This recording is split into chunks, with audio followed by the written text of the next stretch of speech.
তাদের ছিল না সেনাপতি, ছিল না হাজারো অস্ত্র, তবুও তারা কাঁপিয়ে দিয়েছিল দুনিয়া। কারা তারা, যারা দিনের বেলায় রক্ত দিয়ে ইসলাম রক্ষা করত আর রাতের অন্ধকারে কাঁদত সেজদায়? হ্যাঁ, এরা সাহাবী। এদের গল্প শুনলে ইমান কেঁপে ওঠে। বদরের যুদ্ধ।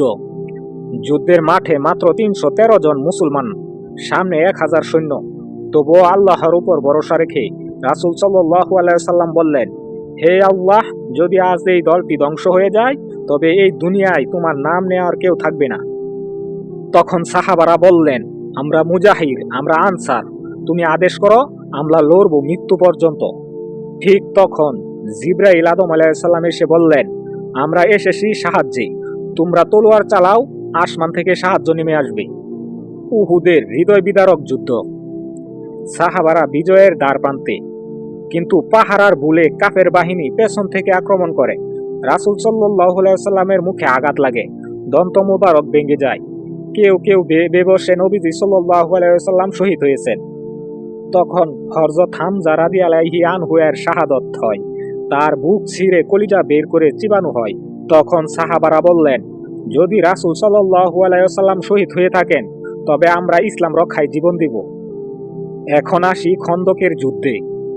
১০,০০০ কাফের মদিনা ঘিরে ফেলে, তবুও মুসলিমরা কেটে নেয় খন্দক প্রতিরোধের দেয়াল। তীব্র ঠান্ডা, ক্ষুধা, ভয়, সাহাবীরা বললেন, হে রাসূল সাল্লাল্লাহু আলাইহি ওয়াসাল্লাম, আমরা পেটের সঙ্গে পাথর বেঁধেছি ক্ষুধায়। রাসূল সাল্লাল্লাহু আলাইহি ওয়াসাল্লাম দেখালেন তার পেটে ২টি পাথর। এক সাহাবী আঘাত করলেন পাথরে, বের হলো আগুন। রাসূল সাল্লাল্লাহু আলাইহি ওয়াসাল্লাম বললেন, আল্লাহ আমাকে রোম, ইরান বিজয়ের সুসংবাদ দিয়েছেন। বায়াতুর রিজওয়ান।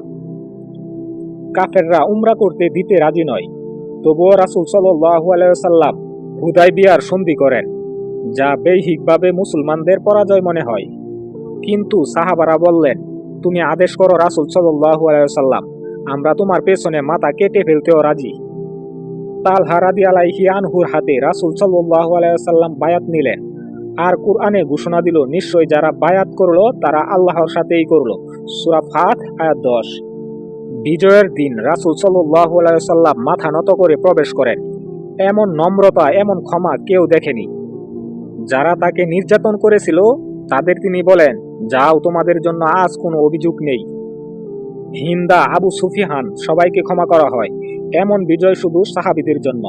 হুনাইন যুদ্ধের শিক্ষা। মুসলিম বাহিনী প্রথমবার সংখ্যায় বড়, তবুও গর্বের কারণে পরাজয় শুরু হয়। রাসূল সাল্লাল্লাহু আলাইহি ওয়াসাল্লাম দাঁড়িয়ে বললেন, আমি নবী, মিথ্যা নয়, আমি আব্দুল মুত্তালিবের বংশধর। আল্লাহ তাদের ফিরিয়ে দিলেন ইমানের পথে। আর কুরআনে বলেন, আল্লাহ তোমাদের অনেক স্থানে সাহায্য করেছেন, হুনাইনেও, যখন তোমরা গর্ব করেছিলে সংখ্যায়। সূরা তাওবা আয়াত ২৫। এখন আসি তাবুক অভিযান। ভীষ্ম ক্ষুধায় দীর্ঘ পথ, তবুও সাহাবীরা পিছায় না। ৩ জন সাহাবী অনিচ্ছায় পিছিয়ে যান, কিন্তু তওবা করে কাঁদতে থাকেন। আল্লাহ কুরআনে তা কবুল করেন। এটা ছিল ইমানের পরীক্ষা। পৃথিবীর একমাত্র কাফেলা যারা না জেনে যাত্রা করেছিল মৃত্যুর পথে আল্লাহর জন্য। সাহাবীদের শাহাদত ও শেষ কথা।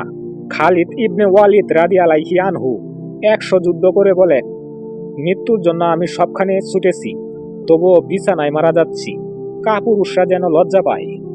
সাআদ ইবনে মুআজ রাদিয়াল্লাহু আনহুর মৃত্যুর সময় আসমান কেঁপে ওঠে, ফেরেশতারা জানাজা পড়েন। তারা ছিল সাহাবা, রক্ত দিয়ে লিখেছিলেন ইসলাম। তারা রক্ত দিয়েছেন, আমরা কি দিতে পারি? একটি শেয়ার। তারা কোরআনের জন্য জীবন দিয়েছেন, আমরা কি কোরআনের আয়াত শেয়ার করি? যদি আপনার হৃদয়ে একটুখানি ঈমান কাঁপে, তবে ভিডিওটা শেয়ার করুন। সাহাবাদের মতো কেউ যেন গড়ে ওঠে। লাইক দিন, সাবস্ক্রাইব করুন আর মন্তব্যে লিখুন, আমি সাহাবাদের ভালোবাসি আল্লাহর জন্য।